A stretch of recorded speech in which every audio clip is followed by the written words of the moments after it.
6 years ago, I turned a 6-foot stock tank into a backyard plunge pool. We loved it so much that the next year I upgraded to an 8-foot tank and built a custom deck around it to make it even better. We've been enjoying this setup for years, and you guys have loved the projects too. But there is one upgrade that you guys have been asking for that I still haven't tried. Turning the stock tank pool into a hot tub. So after years of thinking about it, I finally decided to try it. I've got a plan, Okay, let's turn it. but we're about to find out if it actually works.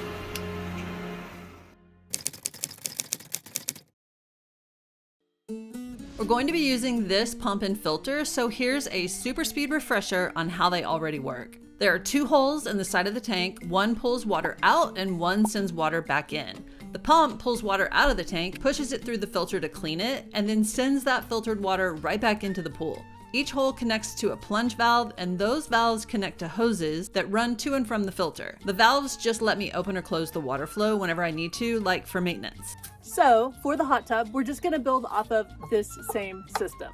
All right, here's everything we're using for the plumbing. All parts are linked below. We've got a mixture of PVC pipes and fittings, a couple of brass fittings, a diverter valve, and 2 water hoses. I cut the PVC into 3-inch pieces using the miter saw because it's fast and it leaves really clean square cuts. I added a small clamp as a stop so I could just slide the pipe over and knock out consistent cuts without remeasuring. By the way, it's 70 degrees today. I'm definitely not complaining. It's amazing. It's sunny, but we do have cool weather coming. And so I want to get this hot tub put together so we can have some nice, cool nights in the hot tub. Okay, my parts are ready. Let's get to plumbing. So essentially what we're going to be doing is the water is still going to come out through that inlet into the pump. And then it's going to come out like it always has right here. But instead of going back into the pool, we're going to have a diverter. So it can either go back into the pool for pool mode, or it can get diverted into my heater, which is over here for hot tub mode. So that'll all make sense here in a minute. By the way, this is the project supervisor, Winslow. If you have any complaints, please direct them to him in the comments below. As I mentioned, we're using the same pump and filter I already have. We're just making a small change to the setup. The first step is removing the return hose from the outlet side of the filter. Normally, this is as simple as loosening the hose clamp and pulling the hose right off. In my case, the hose was on there really tight, so a quick blast of heat from a heat gun softened it up and it slid right off. Nice. This fitting came with the pool, but for our new setup, we need to replace it, so let's take it out. Okay, this is what we just took off, and we're gonna replace it with this. I'm gonna wrap the threads with plumber's tape.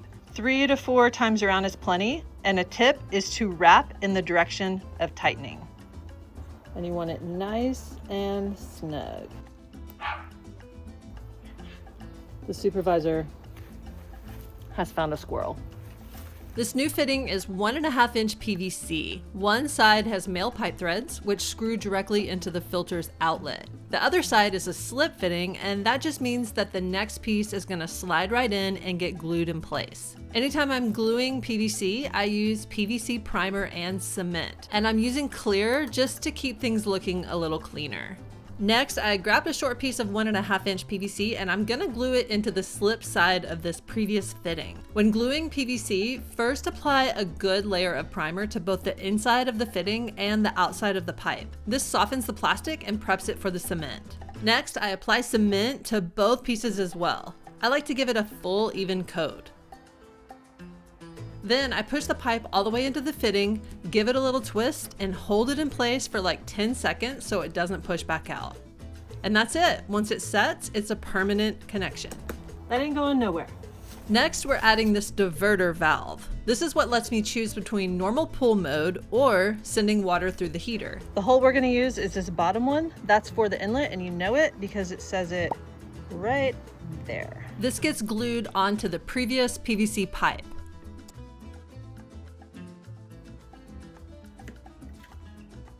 All the way down. And that is set. Jandy valve on. Remember that this Jandy valve has 3 holes, 1, 2, and 3. One's the inlet, which is now fused onto this pipe. The other 2 are going to be for the pool mode and the hot tub mode. When I have the handle this way, it's going to be in hot tub mode. This is the pool side, and that means this outlet is closed and all the water is diverted out this way, which is going to go to the heater. When I turn the valve this way, this side is now open, which is the pool side, and the hot tub side is closed. It's going to push all the water out this way, which just takes it right back into normal pool mode. All of the water comes out of the filter and right back into the pool. It's as simple as that. Now that the valve is on, we need to build out the pool side and the hot tub side. I'm going to start with the hot tub side, which is closest to me. So let's do that one next. Just like the inlet, these two sides are going to get 1.5 inch pipe glued right in. The lines for the heater are 3/4 inch, so now we need to take this 1.5 inch pipe and reduce it down to 3/4 inch. Same primer and cement as before. This one wanted to back itself out, so I just held it for a few seconds until it set. Okay, next we need to glue on a 3/4 inch pipe.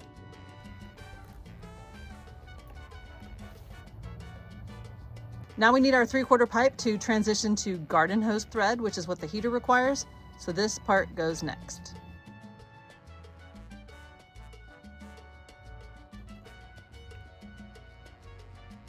That's it for the PVC on the hot tub side. Now we can thread on our hose, which is going to run to the heater. Quick note, technically I should have added a brass adapter here to properly transition to the garden hose. Mine sealed up fine, but I'll link the correct fitting in the parts list if you're building this yourself. Plumber's tape is not necessary on these threads because it's going to seal with this black rubber washer inside. Thread it on snug, just enough to compress the washer and seal, but not so tight that you stress the fitting.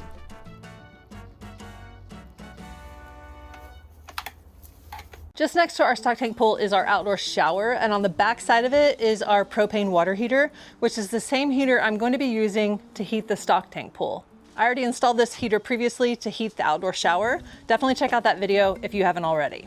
This is an off-grid tankless water heater, so it heats water really fast. So this is mounted specific for our outdoor shower, and you probably don't already have a setup like this, but you can just mount the same kind of propane heater near your pool or even put it on a dolly and just roll it into place whenever you want to use it.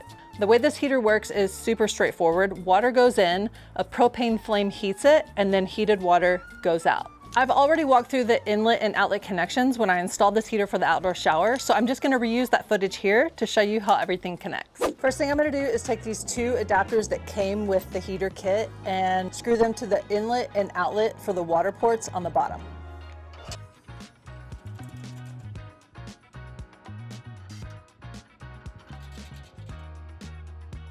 On the inlet side, I'm going to screw in one of these quick connects. And to screw it in, it helps if you go ahead and release one side so you can get a better grip on it.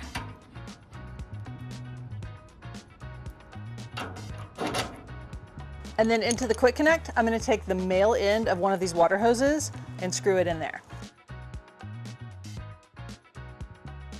On the outlet side, I'm not going to do a quick connect. I'm just going to take the hose, female side, and screw it right to this adapter.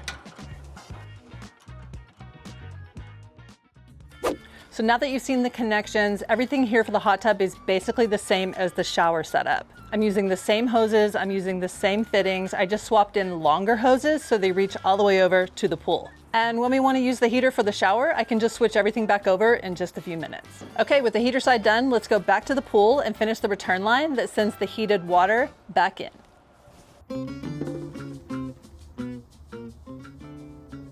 Okay, back at the pump, just to recap, we've already built the line that diverts the water over to the heater.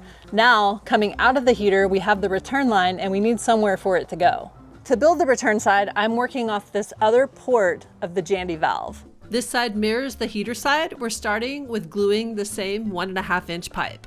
This is a Y fitting and we're installing this next. This is where everything comes together. The Y lets me merge the normal return line with the heated hot tub line into a single return line back to the pool.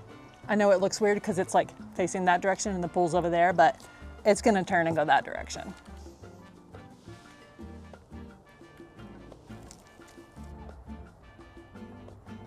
On this side of the Y, I glue a short piece of 1.5 inch PVC, step it down with a reducer, then add 3/4 inch pipe and a garden hose fitting.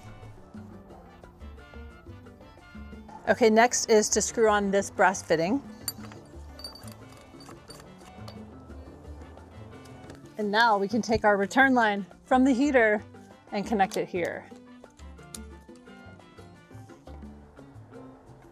We have extra slack, but remember this is all gonna push back under there.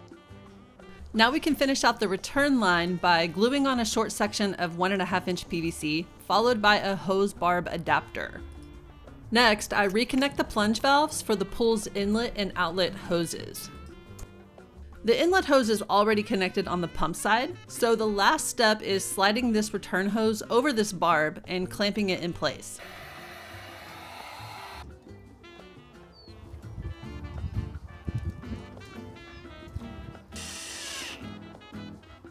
Okay, that's it. Everything is plumbed and should be complete.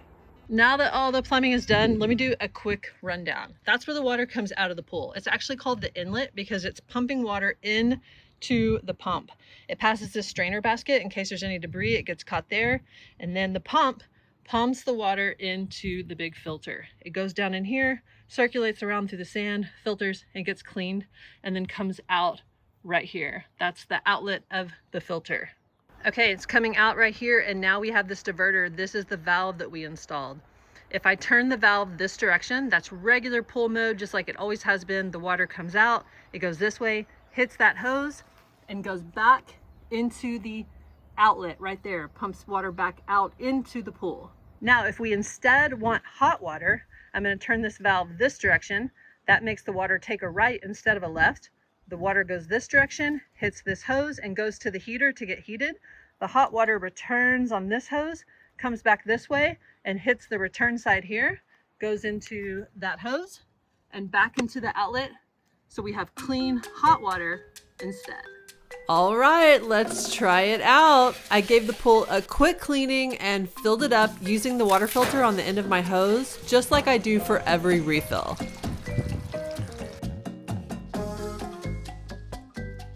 All filled up.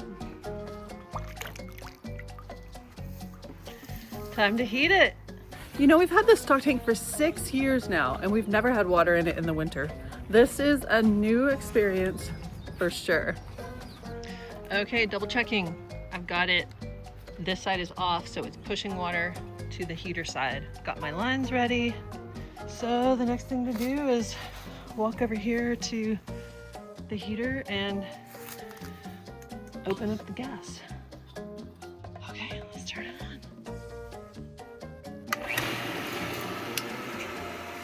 Oh, I just heard it. There it goes. 102, 104. Okay, let's look over here. Everything looks good. I don't see any leaks.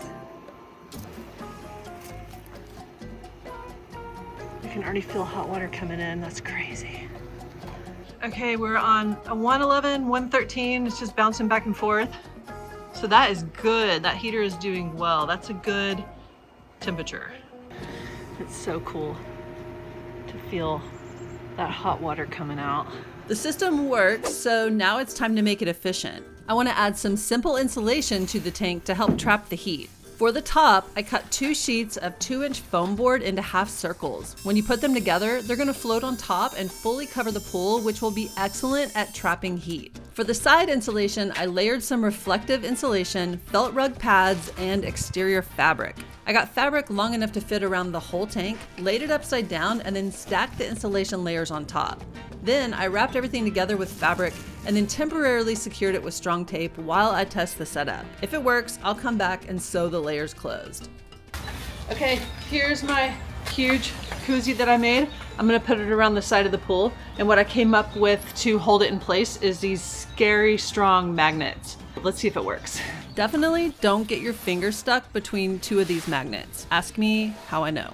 It already looks pretty good. I like the green.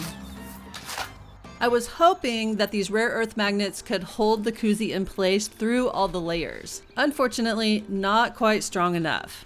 Okay, this is what I'm gonna try and do for now. I'm gonna cut a little slit in here. I'm gonna slide a magnet in so it sits flush with the top, and it should catch the pool that way, and then I can just cover up that little slit.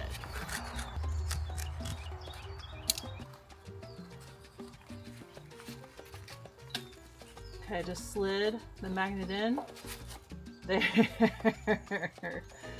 Oh, that was perfect. Okay, that worked so well. It's holding it exactly where I want it. You see it's not touching the ground. It's flush to the top. I'm gonna do that like 6 times around.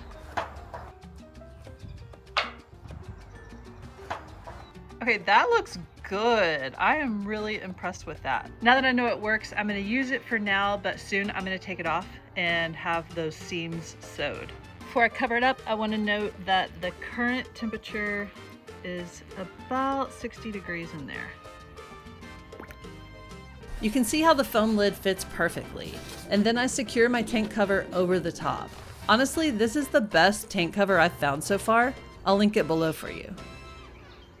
Now with all the insulation on top and sides, I'm gonna fire it back up and let it start warming.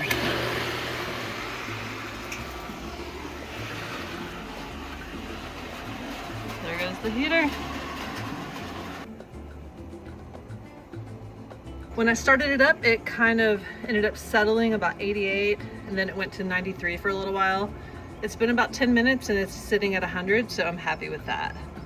3-hour mark, it's kind of going between 104 and 106. 3-hour temperature check, and we're already at about 84 degrees. Remember, we started at 60 degrees, so that's a great heat up rate. A couple of times during the heating, I used my long pull net to mix the hot water at the top with the cooler water below, which I found helps it heat more evenly. 7-hour temperature check, and we're at hot tub temps.